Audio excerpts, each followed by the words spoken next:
नमस्कार, मैं हूं अर्जिता मिश्रा और आप देख रहे हैं इंडिया पब्लिक खबर।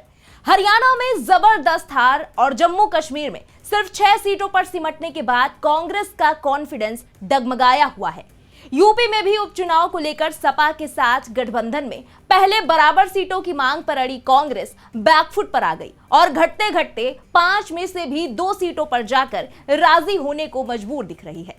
सपा ने भी बीते दिन एक और मजबूत सीट पर WPDA यानी महिला, पिछड़ा, दलित, अल्पसंख्यक फॉर्मूले के तहत कैंडिडेट उतार कर तगड़ा दांव चल दिया, जिसको लेकर कांग्रेस पहले से मांग पर अड़ी थी। उधर कांग्रेस सपा आपस में धक्का मुक्की करते रहे और इधर 4 बार सूबे की कमान संभाल चुकी बसपा सुप्रीमो मायावती ने बड़ा खेल करते हुए सबको भौचक्का कर दिया। 10 में से 9 सीटों पर होने जा रहे यूपी उपचुनाव को लेकर सभी पार्टियों में हर लेवल पर तैयारियां जोरों पर हैं और प्रत्याशियों के नाम के ऐलान का सिलसिला भी लगातार जारी है। सपा और कांग्रेस के गठबंधन वाले इंडिया अलायंस में सपा ने तो कांग्रेस को पहले ही 6 और फिर हाल ही में एक और सीट पर कैंडिडेट उतार कर ये क्लियर कर दिया कि अब पहले MP और फिर हरियाणा में कांग्रेस ने जिस तरह सपा को साइडलाइन किया, उसके बाद सपा भी यूपी में तो सीट शेयरिंग को लेकर ज्यादा नेगोशिएट करने के मूड में बिल्कुल नहीं है। हालांकि रही बात बीजेपी की, तो उसने भले ही अपने पत्ते अभी नहीं खोले हैं, लेकिन खबरें हैं कि बीजेपी 9 सीटों पर खुद और अपनी साथी RLD को 1 सीट मीरापुर दे सकती है, जिससे बीजेपी की ही एक और साथी निषाद पार्टी के मुखिया संजय निषाद के सीट ना मिलने को लेकर खफा होने की खबरें भी लगातार सामने आ रही हैं। वहीं इन तमाम सियासी उठापटक के बीच बसपा सुप्रीमो मायावती ने बड़ा खेला कर दिया है। विपक्ष में रहते हुए उपचुनाव से अक्सर दूरी बनाए रखने वाली बसपा सुप्रीमो मायावती ने एक के बाद एक लगे चुनावी झटकों के बाद अब उपचुनाव में भी किस्मत आजमाने का फैसला किया है।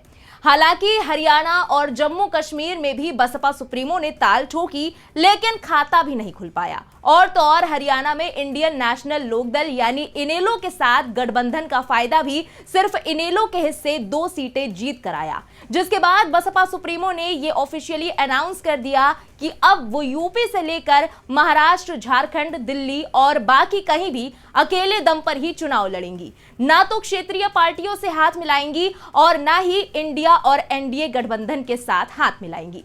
वहीं एकला चलो की राह पकड़ चुकी बसपा सुप्रीमो ने इसी बीच प्रयागराज की फूलपुर विधानसभा सीट पर होने वाले उपचुनाव के लिए अपने पुराने कार्यकर्ता शिवबरन पासी को प्रत्याशी बनाया है, जिसके बाद सियासी हलचल तेज हो गई है।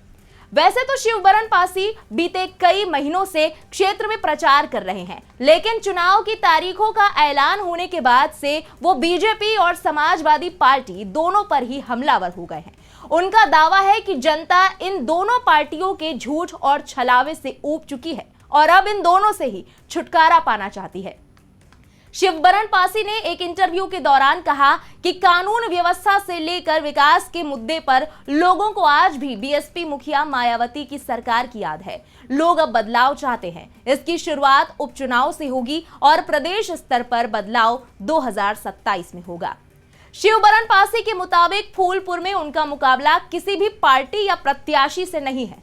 बीजेपी और समाजवादी पार्टी नंबर 2 और नंबर 3 की लड़ाई लड़ रही हैं। उनका दावा है कि लोग महंगाई और बेरोजगारी की समस्या से जूझ रहे हैं, लेकिन बीजेपी धार्मिक तो समाजवादी पार्टी जाति आधार पर ध्रुवीकरण करके लोगों को बरगलाना चाहती है। यहां आपको बता दें कि फूलपुर सीट पहले बीजेपी के खाते में थी। यहां से प्रवीण पटेल विधायक थे। लोकसभा चुनाव जीतने के बाद प्रवीण पटेल सांसद बन गए, जिसके बाद से ये सीट खाली हुई है। सपा ने जिन 7 सीटों पर प्रत्याशी उतारे हैं, उनमें से फूलपुर विधानसभा सीट भी है, जिस पर सपा ने 3 बार के विधायक रहे मोहम्मद मुस्तबा सिद्दीकी को उम्मीदवार बनाया है, जबकि आजाद समाज पार्टी के चीफ चंद्रशेखर आजाद ने जिला पंचायत के पूर्व सदस्य शाहिद अख्तर खान को कैंडिडेट बनाया। वहीं बीजेपी ने फिलहाल अभी तक अपने प्रत्याशी की घोषणा यहां नहीं की है। बड़ी बात यह है कि लोकसभा चुनाव में 0 पर आउट हो चुकी बहुजन समाज पार्टी के सामने उपचुनाव में अपना कुनबा बढ़ाने की एक बड़ी चुनौती है। पार्टी को हर चुनाव के साथ लगातार घटते जनाधार का सामना करना पड़ रहा है। ऐसे में बसपा के लिए अपने प्रभाव को बचाने के लिए यह जरूरी हो गया है कि इस उपचुनाव में दलित वोटों के बीच अपनी पैठ को एक बार फिर से साबित करें।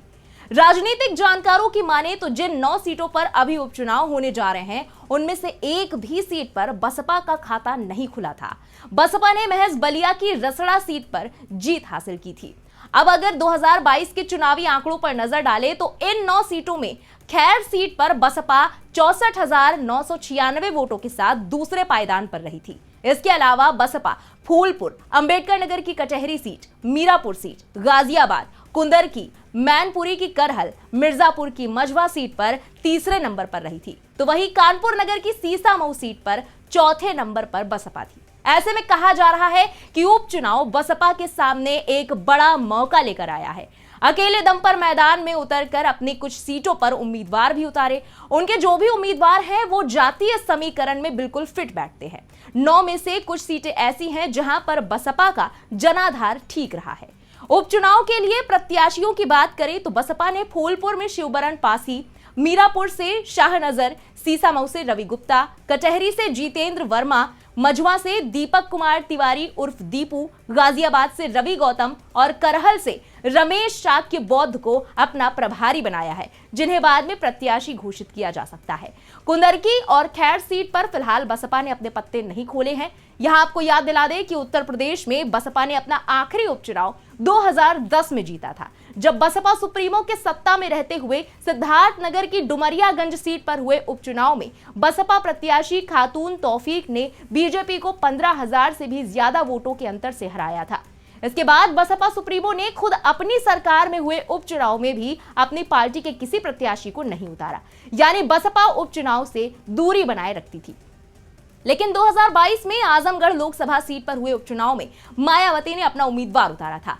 बसपा प्रत्याशी शाह आलम उर्फ गुड्डू जमाली भले ही चुनाव नहीं जीत सके, लेकिन 2.5 लाख के करीब वोट हासिल करके समाजवादी पार्टी का उन्होंने सियासी गेम बिगाड़ दिया था। इसके बाद यूपी में हुए उपचुनाव में बसपा ने कोई भी प्रत्याशी नहीं उतारा। लेकिन लोकसभा चुनाव के बाद यूपी की सियासी सिचुएशन पूरी तरह बदल गई है। मायावती की पार्टी का खाता भी नहीं खुला और वोट शेयर कांग्रेस के वोट शेयर से भी नीचे आ गया। कांग्रेस ने 17 लोकसभा सीटों पर लड़कर 9.46% वोट शेयर पाया, जबकि बसपा को 89 सीटों पर चुनाव लड़ने के बावजूद 9.39% ही वोट मिला। बसपा को लोकसभा चुनाव में सबसे ज्यादा नुकसान इंडिया गठबंधन ने किया, क्योंकि दलित समुदाय का वोट सपा और कांग्रेस के हिस्से चला गया। इससे पहले बसपा का वोट बीजेपी के हिस्से में जाता था। 2012 के बाद से लगातार बसपा का आधार कमजोर हुआ है और दलित समुदाय को जोड़े रखने के लिए ही मायावती उपचुनाव में किस्मत आजमाने का फैसला कर चुकी हैं।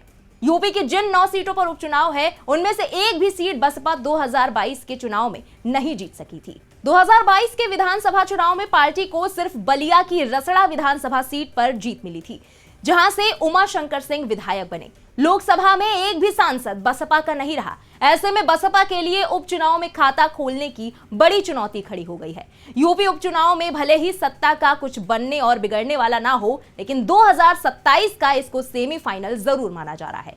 यानी कुल मिलाकर देखा जाए तो यूपी के उपचुनाव में बसपा की स्थिति करो या मरो वाली है। बसपा उपचुनाव में अगर एक भी सीट जीतना चाहती है तो उसे एक तरफ से सपा के नेतृत्व वाले गठबंधन से मुकाबला करना है, तो दूसरी तरफ बीजेपी नेतृत्व वाले एनडीए से दो हाथ करने हैं।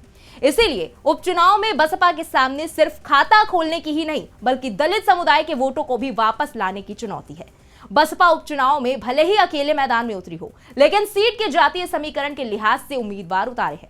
सूबे की जिन सीटों पर उपचुनाव है, उसमें मझवा, कचहरी, मीरापुर जैसी विधानसभा सीटों पर बसपा का अपना सियासी दबदबा रहा है। मझवा सीट पर बसपा 5 बार जीतने में कामयाब रही है, जबकि सपा अभी तक खाता यहां नहीं खोल सकी। इसी तरह मीरापुर और कटहरी सीट भी सपा की तुलना में बसपा के लिए ज्यादा मुफीद रही है। इतना ही नहीं, दलित वोटों के लिहाज से भी ये काफी अहम है। ऐसे में देखना होगा कि मायावती का हर दांव कितना कारगर साबित होता है। फिलहाल अभी के लिए इस खबर में बस इतना ही। यूपी उपचुनाव से जुड़ी सभी लेटेस्ट अपडेट्स के लिए बने रहे इंडिया पब्लिक खबर के साथ। हमारे यूट्यूब चैनल को सब्सक्राइब करें, बेल आइकन दबाना बिल्कुल ना भूलें।